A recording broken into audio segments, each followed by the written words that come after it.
नमस्कार, मैं हूं अंकुर और आप देख रहे हैं सत्यहिंदी.com।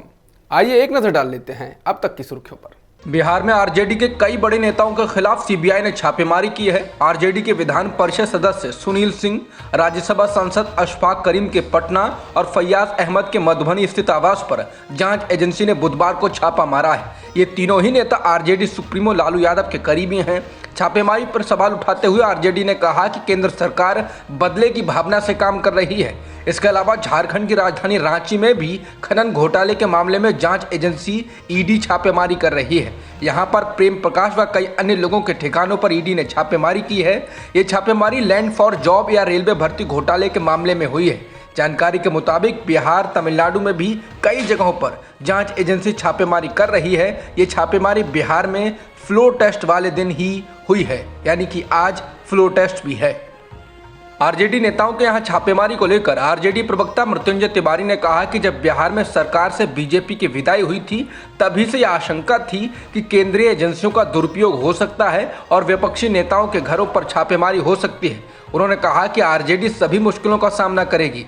तिवारी ने कहा कि बीजेपी नेताओं के घरों पर छापेमारी क्यों नहीं हो रही है। वहीं आरजेडी प्रवक्ता मनोज झा ने न्यूज एजेंसी एनआई से कहा कि जांच एजेंसियां किसी स्क्रिप्ट के आधार पर काम कर रही हैं। उन्होंने कहा कि केंद्रीय जांच एजेंसियों के चरित्र को तार-तार कर दिया गया है।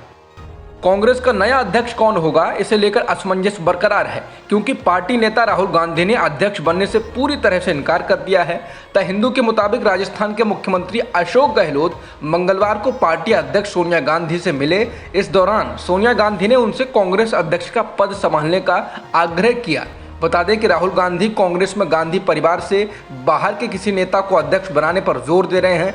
2019 के लोकसभा चुनाव में कांग्रेस के खराब प्रदर्शन के बाद राहुल गांधी ने अध्यक्ष पद से इस्तीफा दे दिया था।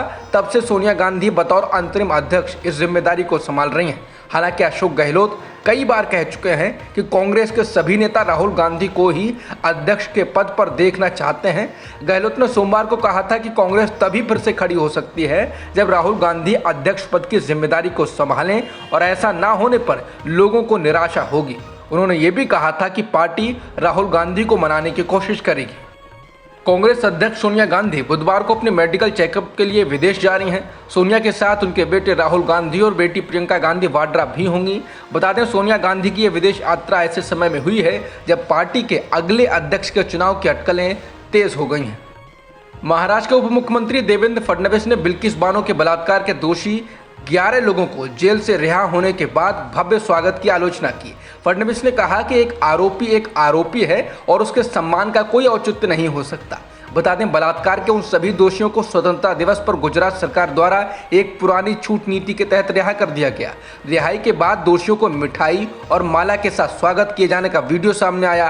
बहरहाल, महाराष्ट्र विधान परिषद में भंडारा जिले की घटना के बारे में चर्चा का जवाब देते हुए फडणवीस ने कहा कि बिल्किस बानो के मुद्दे को सदन में उठाने का कोई कारण नहीं था। फडणवीस ने कहा कि गुजरात के 2002 के बिल्किस बानो मामले के दोषियों को सुप्रीम कोर्ट के आदेश के बाद रिहा कर दिया गया था, लेकिन यह गलत था।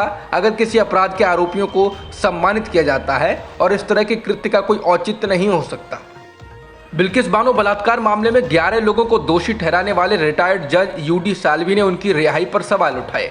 उन्होंने मंगलवार को मीडिया को संबोधित करते हुए कहा है कि गुजरात सरकार को दोषियों को रिहा करने से पहले उनके द्वारा किए गए अपराधों की गंभीरता, उन्हें दी गई सजा और पीड़ित को ध्यान में रखना चाहिए था। जस्टिस साल्वी ने कहा कि मुझे नहीं लगता कि इनमें से कुछ भी किया गया है। उन्होंने कहा कि मैंने सुना है कि छूट देते समय 1992 की नीति के दिशा निर्देश का पालन किया गया, ना कि 2014 में बनाई गई नीति का। नई नीति में ऐसे अपराधों में छूट के प्रावधान नहीं है। उन्होंने कहा कि मुझे नहीं पता कि सरकार ने यह निर्णय कैसे लिया, चूंकि अभियोजन एजेंसी केंद्रीय जांच ब्यूरो यानी कि सीबीआई थी, इसलिए राज्य सरकार को केंद्र सरकार की भी राय लेनी पड़ती। हालांकि मुझे नहीं पता ये भी किया गया है या नहीं, और अगर राज्य सरकार ने केंद्र से संपर्क किया तो यह स्पष्ट नहीं है कि केंद्र की प्रतिक्रिया क्या थी। पैगंबर मोहम्मद साहब पर कथित अपमानजनक टिप्पणियों के लिए गिरफ्तार किए गए तेलंगाना के बीजेपी विधायक टी राजा सिंह को कुछ घंटे के बाद जमानत मिल गई। अदालत ने रिमांड के लिए पुलिस के अनुरोध को खारिज करने के बाद टी राजा सिंह को रिहा कर दिया। एक रिपोर्ट के अनुसार हालांकि बीजेपी ने उन्हें निलंबित कर दिया है, लेकिन पार्टी कार्यालय में उनका स्वागत किया गया। टी राजा सिंह की विवादित टिप्पणी के विरोध में मुस्लिम समुदाय के लोग हैदराबाद में सड़कों पर उतर आए थे और उन्होंने विधायक को तुरंत गिरफ्तार किए जाने की मांग की थी। पुलिस ने इसके बाद कार्रवाई करते हुए विधायक के खिलाफ एफआईआर दर्ज की और उन्हें गिरफ्तार भी कर लिया।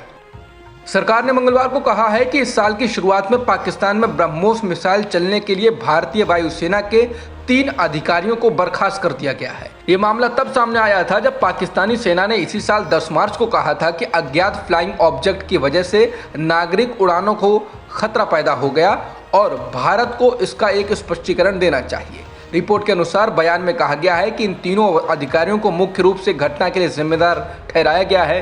केंद्र सरकार ने उनकी सेवाओं को तत्काल प्रभाव से समाप्त कर दिया है। 23 अगस्त को अधिकारियों को बर्खास्तगी के आदेश दिए गए। अब तक की खबरों में इतना ही। बाकी खबरों के लिए बने रहिए सत्य हिंदी.com के साथ।